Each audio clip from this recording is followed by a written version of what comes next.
मीनाक्षी जी मैनपुरी से। राधे राधे। राधे राधे महाराज जी, आपके चरणों में कोटि कोटि प्रणाम।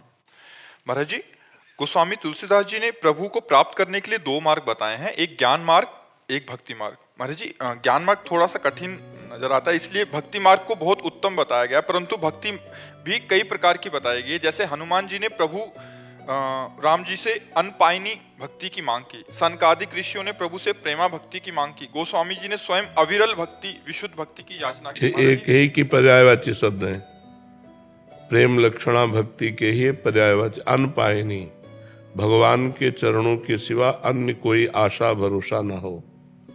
अविरल, निरंतर भगवान में चिंतन वृत्ति चली जाए। प्रेम लक्षणा, भगवान से प्रीति हो जाए।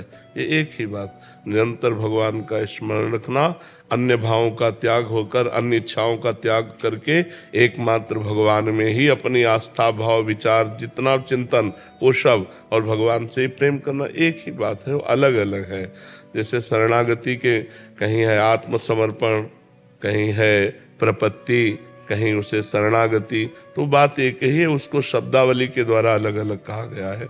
और भक्ति सरल नहीं है अगर किसी को लगता हो, भक्ति भी बहुत कठिन है। निरंतर संसार के चिंतन को काटते हुए भगवान का चिंतन करना भक्ति है।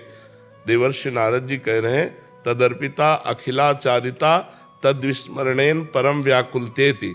समस्त आचरण कृष्णार्पित हो, श्री कृष्ण के अनुकूल हो, प्रतिकूलस्य विसर्जनम, प्रतिकूल एक भी आचरण न हो। कितना कठिन है, सब आचरण भगवान श्री कृष्ण के अनुकूल हो, तो भगवान के अनुकूल क्या होगा? गीता जी है, भागवत है, इनमें बताया गया है कि आप ऐसे चलो, ऐसे चलो, ये करो, ये ना करो। तो जो शास्त्र कह रहा करो वो श्री कृष्ण अनुकूलेन, जो कह रहा ना करो वो प्रतिकूलस्य तो विसर्जनम, प्रतिकूलता का त्याग और भगवान के अनुकूल आचरण करना।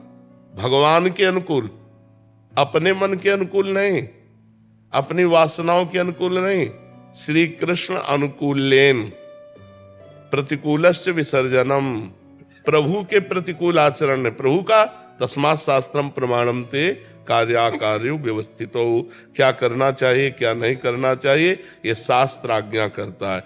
तो शास्त्र आज्ञा के अनुसार किए हुए कर्म को भगवान श्री कृष्ण के चरणों में अर्पित करता हुआ तद विस्मरणेन परम व्याकुलतेति, एक क्षण के लिए भी वो विस्मरण बर्दाश्त नहीं करता, इतना भगवत स्मरण परायण है। अन्य कामना शून्य, अन्याभिलाषिता शून्य, कोई भी अन्य अभिलाषा ना हो, केवल श्री कृष्ण मिलन की, श्री कृष्ण प्रेम की अभिलाषा हो, बस इसी का नाम प्रेम लक्षणा भक्ति है।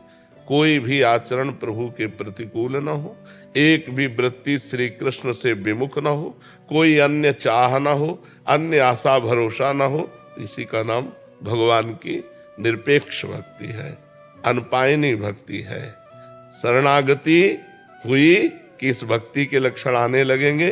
पहले शरणागति पुष्ट करो, खूब भगवान की लीला कथा सुनो, खूब भगवान की लीला कथा गाओ, खूब नाम कीर्तन करो, खूब नाम जप करो, दूसरे में भगवान की भावना करके सेवा करो, तब ये साधन भक्ति के द्वारा प्रेम लक्षणा भक्ति का प्रादुर्भाव होता है जी।